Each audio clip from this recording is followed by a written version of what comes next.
Hello friends, എല്ലാവർക്കും സുഖമല്ലേ? ഞാനിവിടെ സുഖമായിട്ടിരിക്കുന്ന ഒരു പുതിയൊരു വീഡിയോയിലോട്ട് എല്ലാവർക്കും സ്വാഗതം. അപ്പോൾ ഇന്ന് ഞാൻ വന്നിരിക്കുന്നത് വീണ്ടും ഒരു ബുക്കിൻ്റെ റിവ്യൂ ആയിട്ടാണ്.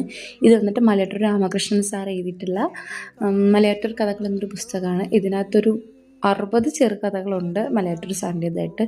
എന്താ പറയാൻ, അടിപൊളി പുസ്തകമാണ്. 60 കഥകളും 60 രീതിയിൽ നമ്മളെ ചിന്തിക്കാൻ വേണ്ടിയിട്ട് വയ്ക്കുന്നൊരു ബുക്കാണിത്. ഒത്തിരി ഇഷ്ടപ്പെട്ടിട്ടുണ്ടായിരുന്നു. പിന്നെ ഇതിൽ ഇഷ്ടപ്പെടാനുള്ളൊരു കാര്യം, ഇത് വന്നിട്ട് പഴയ ശൈലിയാണ്. ഒരു 90കളിലൊക്കെ സംസാരിച്ചുകൊണ്ടിരുന്നൊരു മലയാള ശൈലിയാണ് ഇതിൽ വന്നിട്ട് യൂസ് ചെയ്തേക്കുന്നത്. നമുക്ക് കുറേ പുതിയ വാക്കുകളല്ല, പഴയ വാക്കുകൾ തന്നെ ഇപ്പം നമ്മൾ കേൾക്കാറില്ലാത്ത വാക്കുകൾ ഈ നോവലിൽ നിന്ന് മനസ്സിലാക്കാൻ കഴിഞ്ഞിട്ടുണ്ട്. അത് ഓരോന്നും ആളുടെ അനുഭവത്തിൽ നിന്നും എല്ലാം എഴുതിയതായിട്ടാണ് എനിക്ക് വായിച്ചപ്പോൾ ഫീൽ ചെയ്തത്. കാരണം അത്രയ്ക്കൊരു റിയലിസ്റ്റിക് ആയിട്ടുള്ളൊരു ഫീൽ തരുന്നുണ്ടായിരുന്നു ഈ കഥകളെല്ലാം തന്നെ. നമ്മുടെ മനസ്സിനെ പിടിച്ചൊന്ന് കുലുക്കുന്ന തരത്തിലുള്ള കഥകളും ഇതിനകത്തുണ്ടായിരുന്നു.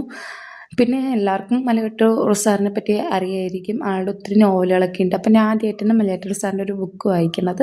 അപ്പോൾ വായിച്ചത് തന്നെ എന്താണ്, സാറിൻ്റെ ഒരു ഫാൻ ആക്കിയിട്ടുണ്ട്.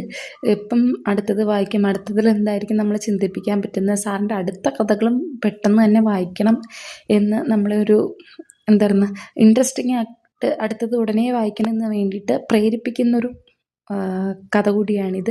അപ്പോൾ നിങ്ങൾ വായിച്ചിട്ടില്ലെങ്കിൽ ഒന്ന് വായിച്ച് നോക്കുക.